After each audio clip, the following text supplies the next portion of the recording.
Housemarque is a 15-year-old game development studio based in Helsinki, Finland. Our passion is to create unique, rewarding and engaging gaming experiences. Now, we have just finished developing our first 2D action platformer called Outland. Our team is excited to tell more about it and its creation process.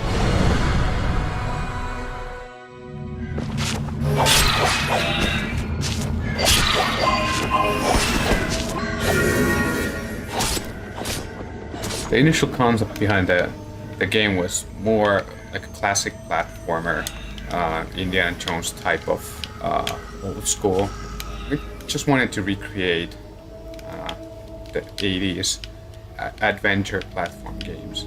The initial concept, it also had like the feeling of flashback and another world. Well, you said Stranger in a Strange Land. I think that's one of the core things that has stayed in the project from the very beginning.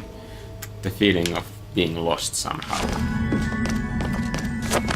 The reality is that with 2D platformers, there's a huge variety of different directions you can take that in. I mean, you have like the more sort of, carefree fun of Mario, you have like the more hardcore action of Contra, you have a bit more exploration and adventure like Super Metroid or Flashback, Another World.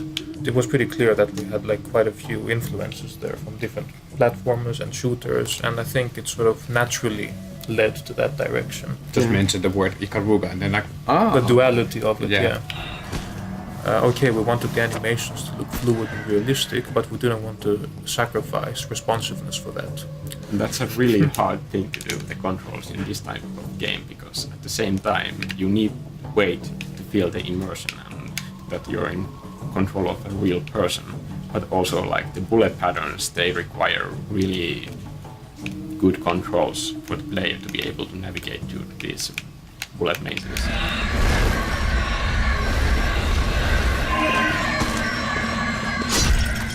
I just started out with random tests to try to break the bullet system specifically and to see what it would actually do.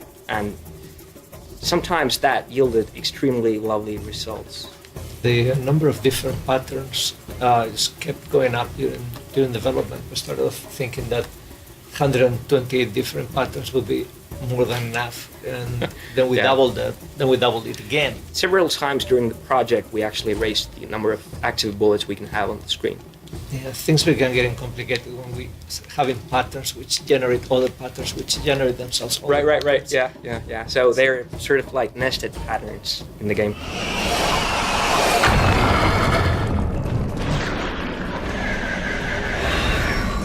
All of the levels definitely have their own story, and the bosses of each level, they are pretty much appearing throughout the entire level, and they define the world before you actually meet the boss.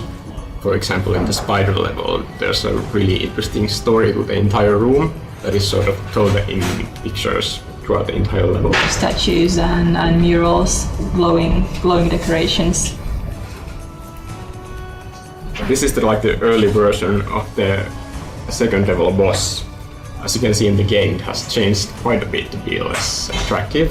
Like those elements appearing in the mural that you see as the boss door, they appear throughout the entire level. And this enemy is interesting because it has gone the first full circle, and it started as a drawing.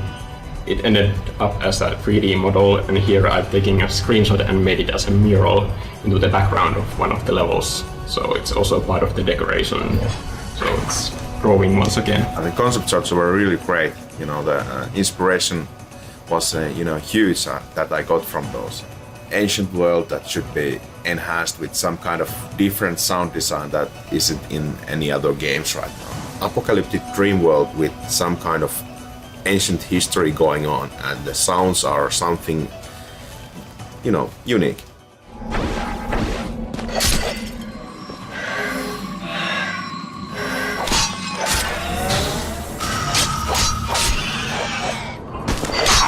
What I found was that many players did not like to wait at all. They were pretty much willing to damage themselves in order to get a bit forward instead of waiting for a while. I mean, this game is so dynamic. Yeah, that true. just waiting for something to happen is difficult. Yeah. It's physically difficult to stop yourself from moving forward. One of the things I did to determine the time limits on the challenge rooms was to play controller upside down to get the feeling of how hard each jump and each action would be. Speaking of things that came in late in development but turned out pretty well, the secrets. We went a bit bananas over that. Like Yeah, it started off like 5 secrets and then per chapter, yeah. Yeah, then it was more like 5 per level. It just started, and then at the end of the day, it ended up being like pretty much behind every corner there's a secret you might actually find. It's great. A large part of the game in its final form is exploring and just, getting a feel for the environment and unlocking new areas and slowly discovering this land, basically. What we hope that gamers will get out of this. I'd just like to mention that, personally, I actually grew up with, the Nintendo old school. And to be honest, I felt that those games always had a really profound influence on me. Like they actually managed to, not only entertain me, but actually inspire me to someday do what I did with Outland.